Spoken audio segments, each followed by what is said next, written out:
kind of sweet, huh? I meant about my idea. Oh, well, I think it's time we got some professional help. Like a detective. Like a psychiatrist. How's a psychiatrist going to find him? Oh, dear. Have you ever been obsessed with someone you barely knew? Now, what if the person you're obsessed with doesn't even actually exist, but you're convinced it's destiny? This is Faith in the film Only You. Faith may very well need a therapist. She seems very chaotic and unstable, but underneath the chaos of randomly booking a flight to Italy to chase a certain stranger she believes is her soulmate, she's actually just incredibly dysregulated and hopelessly stuck in a fantasy bond she's been clinging onto since childhood. So let's see why the film Only You is not just a love story, but more of a case study in delusion, projection, insecure attachment, fantasy bonds, and limerence, and how for Faith, that fantasy turned into reality, for better or for worse.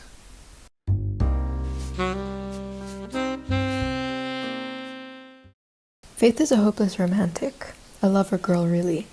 Before 11, she was clearly interested enough in romantic love to ask an Ouija board for her soulmate's name.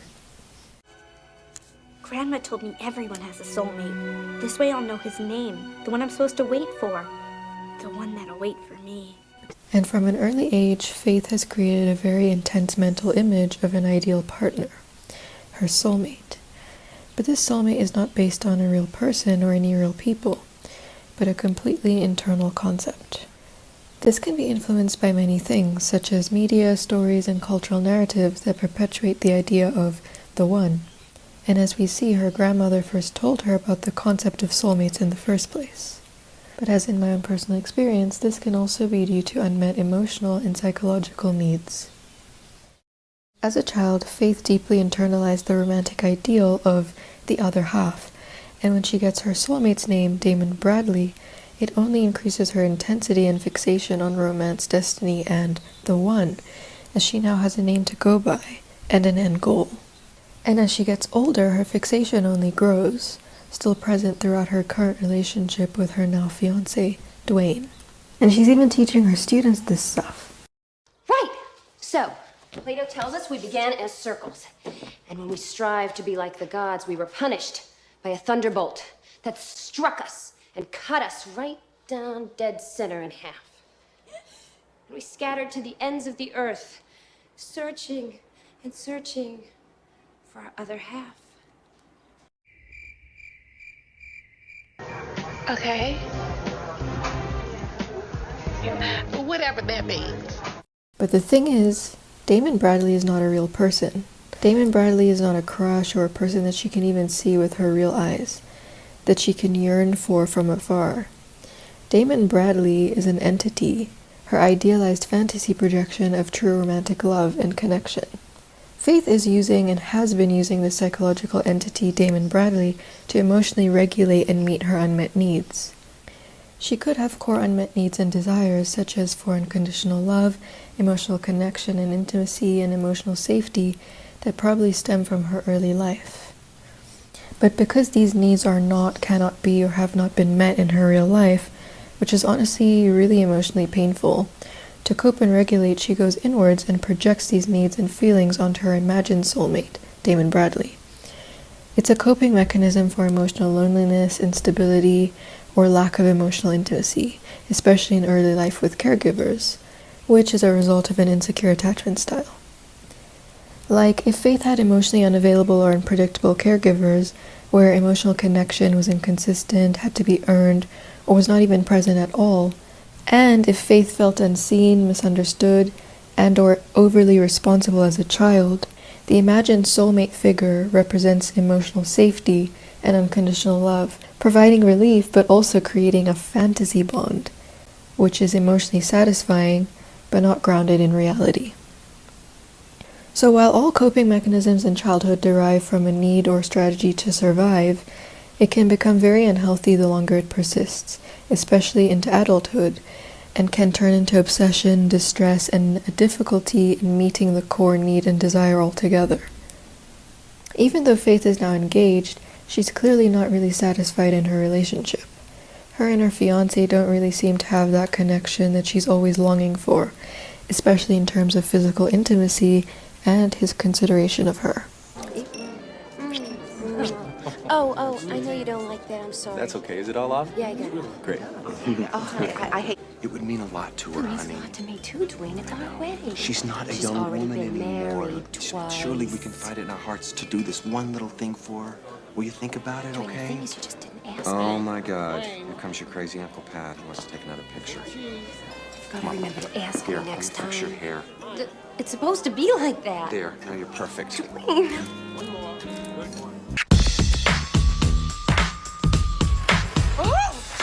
The ghetto. The ghetto. As she's walking around in his mother's rather hideous wedding dress, trying to convince herself that marrying Dwayne is a good idea, Okay. You can look.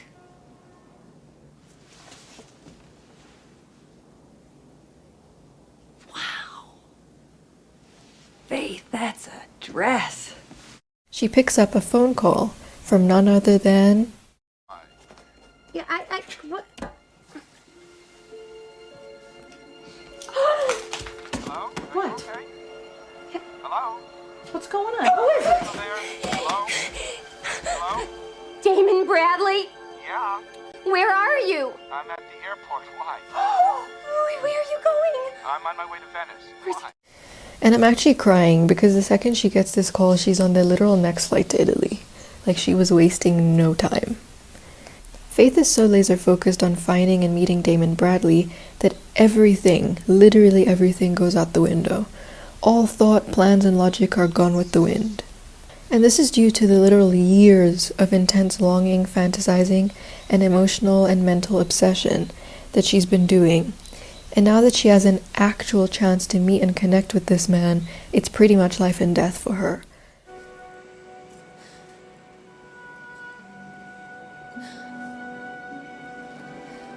The man I was supposed to marry is on that plane.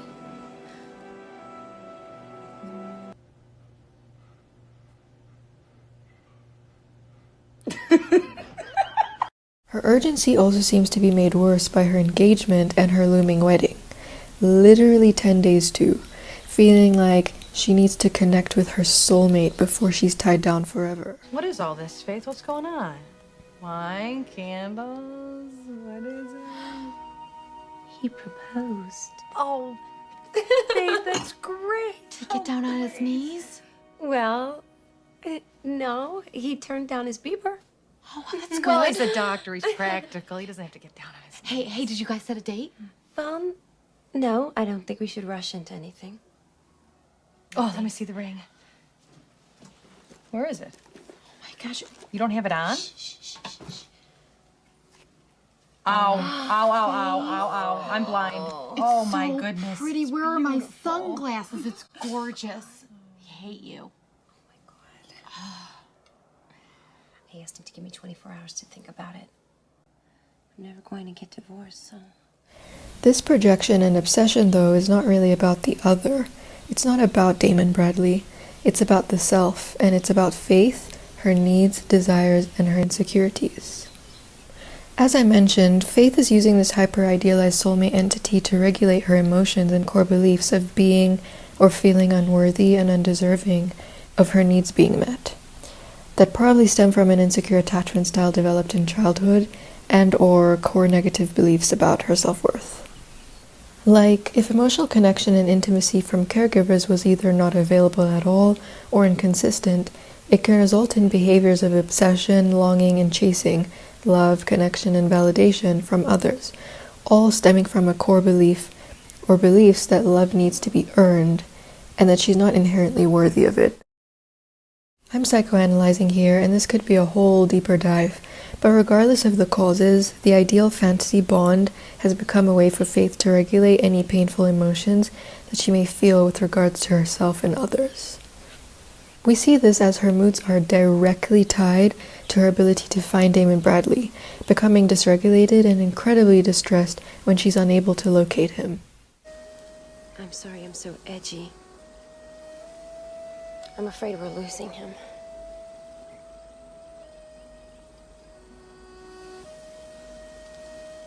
We can also see this in Faith in two main instances.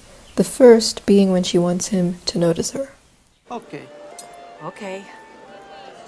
Go on up there. Ask the maitre d' if he's here and I'll wait. There he is, the maitre d'. Go ask him. Go on. I will. I wanted to see if maybe he'd notice me first. What? I wanted to see if maybe he'd notice me. Yeah, I heard you, Faith, but you've been waiting since you were a kid to meet this guy. This isn't the time to play hard to get. Faith wants Damon Bradley to notice her first. Even though she's come all the way to Italy to find this man, gone through so much trouble to finally find his location, she still wants him to be the one to notice her, to see her, approach her, pursue her. And this is where we clearly see that her pursuit of Damon Bradley is not about Damon Bradley and connecting with him. It's about her and her insecurities. If Damon Bradley sees her, notices her, approaches her, pursues her, then it confirms her worth to her, that she's indeed worthy of love and the true love and connection she desires and needs. When Damon Bradley leaves the restaurant and Faith can't catch up to him, she becomes so distressed at this perceived rejection, which is kind of confirming her worst insecurities, that she is indeed unworthy of love and unworthy of Damon Bradley's attention, affection, and connection. In her subconscious, if she gets Damon Bradley's attention, validation, and/or affection, then it's like the ultimate proof that she's worthy. If the ideal soulmate wants her, then she's worthy, right? And it's like the ultimate stamp of approval on her self-worth. What happened? Are you okay? Where's your shoe? I don't know. Okay, okay. Sit down. Everything's okay. Can't say we didn't try, right? And this is where Peter comes into the picture. When Peter meets Faith, he's enamored. I mean, literally enamored. It's also a very idealistic, fairy tale-like meeting, literally mirroring Cinderella, where Faith loses her shoe and he finds it and runs after her, all happening in the romantic Roman streets. It's very romantic and idyllic the way that he approaches her, puts the shoe back onto her foot, the way he's kneeling down, looking up at her all starry-eyed and everything. But what is Faith doing? Okay. Here's what I think. All right, what? We rent a truck or a car, either one, and we set up a loudspeaker, and we drive through the surrounding areas, and we page him. She's still so hyper-focused on Damon Bradley and the fact that she's lost him, trying to come up with all sorts of ways to find and meet him again, even coming up with ridiculous plans like renting megaphones and trucks to get his attention. So even though she has this beautiful man at her feet, completely taken with her, who wants her, and all of this is happening in a very idealistic way, she can't even see this because she's so dysregulated and in her head about getting Damon Bradley back. And she's actually annoyed and bothered by Peter. Thank you. Very much. Until he says he's Damon Bradley, that is. Okay, let's get to a phone. Will you be staying in Rome long? Taxi! You know what? I better come with you, okay? I speak a little Italian. I got a friend at the embassy. I'm gonna help you out, okay? Oh, no, this is a personal matter. What's his name? I'll look into it for you. If you It's just give me very your nice number, of you I'll to give a call. offer, but- Why don't you just tell me his name? Damon Bradley. I'm Damon Bradley. When Faith believes that Peter is Damon Bradley, she's all over him. I mean, the connection is there. The chemistry is, well...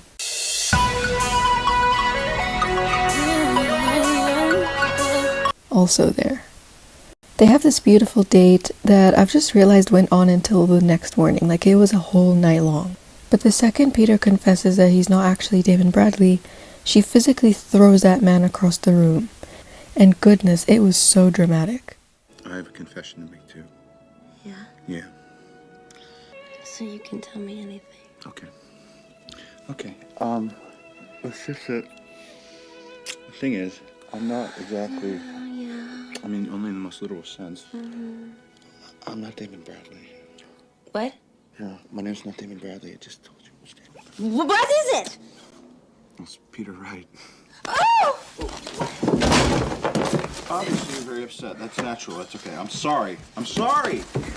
Everything else is true. I swear to God, I'm from Boston. I'm single. I love trees. I admit it. Mea culpa. I just lied about one little thing. Oh, tell your identity, one little thing? Get out of my way. You said whatever it was, you'd understand. Now you. Before I knew what it was! Open. Look. Let's calm down, okay? Let's put this in perspective. Jesus! She has this immense ick response of pure disgust and like, get away from me. And to be fair, he's a liar, so totally valid. It signals unsafety. But psychologically, now that his name is not Damon Bradley, she doesn't want him anymore. Because she had absolutely no problem with this same guy when she believed that his name was Damon Bradley. So what changed? I can't believe you're gonna let a few little letters in the alphabet keep us apart. It is a detail. Just call me Damon, okay? It'll be like a nickname. How could you do this to me? Because I'm in love with you. What kind of an excuse is that? When Faith believed that Peter was Damon Bradley, she was projecting her romantic ideal onto him, as she's been doing in her head her whole life. She feels like her dream is real. She finally has it. There's a powerful emotional attachment created the moment Peter says he's Damon Bradley. But when Peter reveals the truth, the illusion breaks. The moment Faith is no longer interacting with her fantasy bond as she'd initially thought, Peter no longer matches the projection. Her fantasy collapses and she faces an internal betrayal. Yes, by Peter lying to her, but her intense emotional reaction comes from the betrayal of reality itself, that yet again she doesn't have Damon Bradley. And also, who the hell is this man? Because she's known Peter for what? A few minutes to a few hours at most, her reaction mainly comes from the shattering of the role she perceived Peter was in, her long-held soulmate fantasy. Faith was not really interacting with Peter, but her fantasy, so when that's broken, she disengages. This film takes place over like 3 days, so everything goes unhealthily fast. But that aside, we can also see how Faith's unhealthy obsession with Damon Bradley affects her affinity towards real relationships. Faith is currently engaged to a man that is emotionally unfulfilling to her. Her relationship with Dwayne doesn't provide the emotional depth, connection, and resonance that she longs for and has longed for her whole life. The cycle repeats. Her emotional needs aren't met as they might have been in early life. Whatever the reasons for Faith and Dwayne's relationship, over time the emotional unfulfillment she feels with him becomes unbearable, which only increases her obsession with Damon Bradley, as Damon Bradley represents the missing piece that Dwayne will never give her, the soulmate that Dwayne will never be for her. She continues to use Damon Bradley to escape and regulate and cope with her real life, her real feelings, and her unmet needs. When Peter enters the picture, offering the illusion of her fantasy bond in reality, she takes it, as her long-standing inner world and physical reality seem to finally align. She's hopeful, she's longing, her soulmate is here. But the second Peter reveals who he really is, she rejects him and disengages, again becoming emotionally dysregulated at the fact that her emotional ideal, Damon Bradley, is unreal and unattainable in reality. The thing is, though, manipulation and major red flags aside, Peter seems to be her ideal in reality. Peter actually wants Faith and matches and aligns with her fantasy bond, the emotional fulfillment and intensity that she's longed for. Faith's fantasy bond is intense, full of obsession and deep desire. Peter gives her that, wants to give her this. Their chemistry is intense and passionate, and he's enamored and obsessed. Whether this is healthy or not is another story. But Faith doesn't want Peter. Of course, Faith is engaged and conflicted between the obligation and stability of marrying Dwayne versus the suppressed longing, passion, and desire that Peter triggers within her. But when Peter presents her with another manipulative and plain lie of an opportunity to meet the real Damon Bradley, she takes him up on this offer, showing us that she still is looking for Damon Bradley.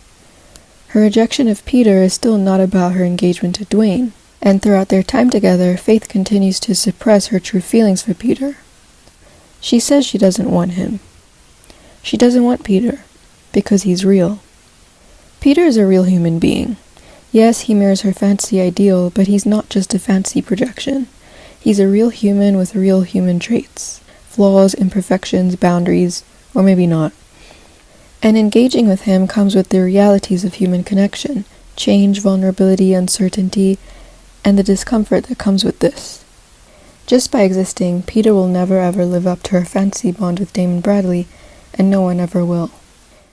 She told me the name. Granted, it wasn't my name, but, you know, it was a start. If that's not destiny, then I don't know anything. That's really romantic. Is it a lie? Oh, come on! It is a name, for Christ's sake. This whole thing is so ludicrous. You know it. You know she's out of her mind chasing some guy around. Anyone who's experienced this, limerence, insecure attachment, fantasy bonds, and projections with fictional characters, celebrities, crushes, etc., may feel that because their internal fantasy is so strong and idealized, that real relationships and the reality of them can be unconsciously or consciously avoided, and even unwanted, because they will never ever match the ever-perfect internal fantasy, leading to disillusionment and dissatisfaction with and in real relationships. So, even though Peter represents a lot of what Faith has always been looking for and yearning for, and he actively wants her, expresses this clearly and manipulatively, and pursues her, she has resistance to him. Now, is their dynamic healthy? No. And maybe I could expand on this in a future video, but with this, Faith is now left with one question. Does she want love as it exists in fantasy, or love as it exists in reality? Especially when you have an insecure attachment style, have been emotionally hurt in the past, etc., fantasy is easy, and it's there to protect you in the first place. You can't be hurt in a fantasy bond. You can't be abandoned, rejected, left, or hurt because everything is tailored to emotionally regulate you, and it's not real. There's no conflict, there's no effort, no time, no vulnerability. All relationships will have conflict, even if it's healthy conflict. And all healthy relationships require effort and time and vulnerability. The fantasy is full of unrealistic expectations, and it's all self-focused and emotional, focused on how the ideal person makes you feel and what that says about your self-worth. You don't have to put in any effort to attain it or maintain it. You don't have to be vulnerable and open to the possibility that the other may hurt you or leave you, willingly or not. I'm not saying that Faith's relationship with Peter is healthy love, because it is not, at all. There's so much manipulation from him, and they connect way too fast and hard, knowing each other for like 2-3 days. What happened to hello, how are you? What happened to I like you? Why did they have to say I love you so soon? What happened to hello? How are you? My name is. What happened to that?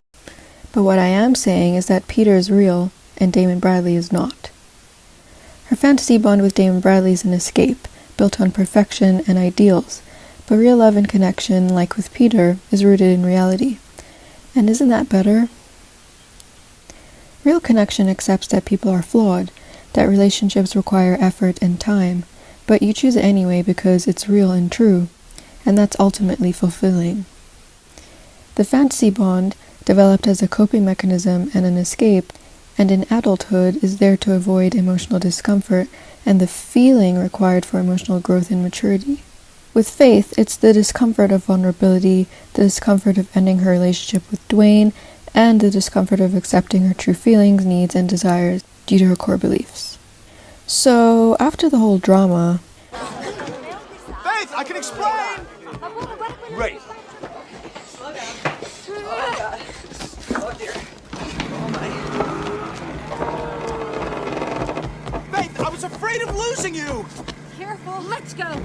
I love you so much. You are so ungrateful. Do you know what kind of planning this took? Hotels, reservations. I mean, God, this was a major production. I did it all for us. Oh, thank you. Thank you very much. I hope you're happy. I hope you're very happy. I don't believe in anything. Whoa! I don't believe in the moon or the stars or the sun or destiny or magic or men.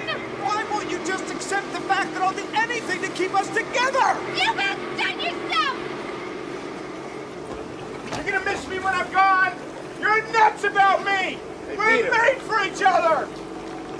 Faith, you didn't mean what you said, did you, about not believing in the stars and the moon?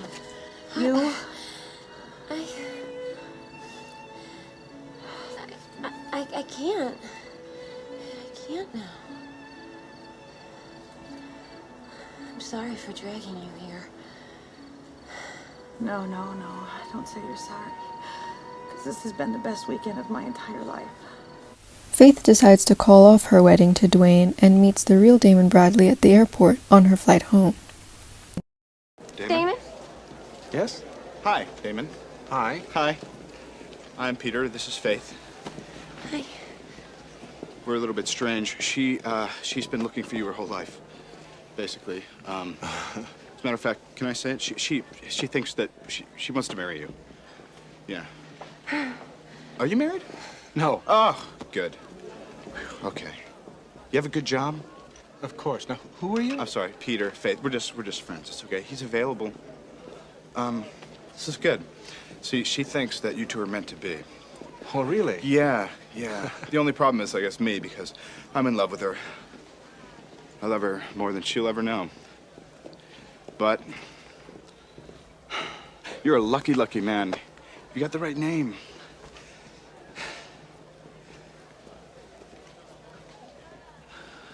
Goodbye, Faith. I hope you work it out. He acts as a guardian angel and voice of reason, helping Faith confront her true feelings for Peter.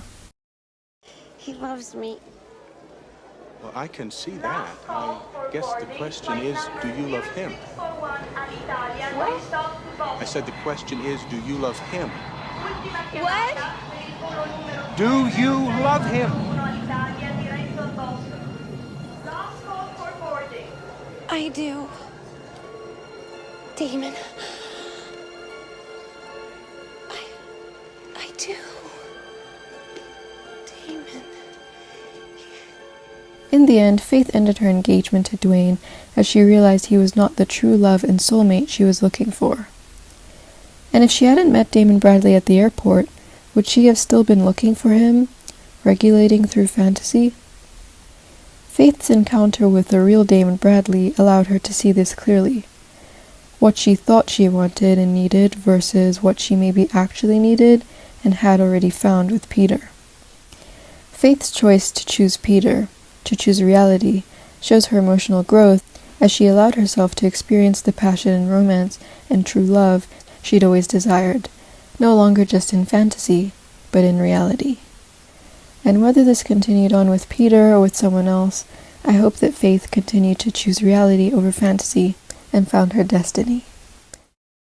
So those were some of my thoughts on the film Only You in relation to fantasy attachment and limerence. Thank you so much for watching. Let me know if you have any thoughts. If you've ever watched this film before, I'd love to hear them. I'll see you in the next one. Take care.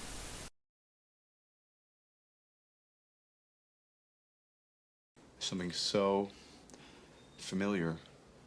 Mania? Whatever. She fell in love with me too, by the way, okay?